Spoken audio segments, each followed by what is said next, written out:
The following statements are true about radiation. Which of the following statements are true about radiation? A. Radiation pollution only occurs natural and does not result from human activities. B. Non-ionizing radiation such as radio waves and microwaves is the most harmful type of radiation.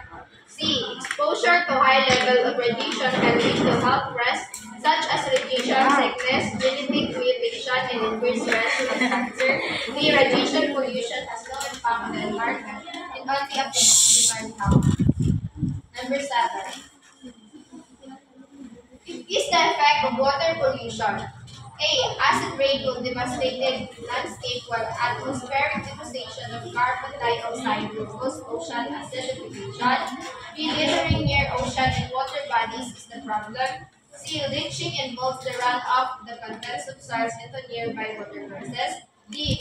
This fertilizer can lead to an excess of nutrients in the water and soil.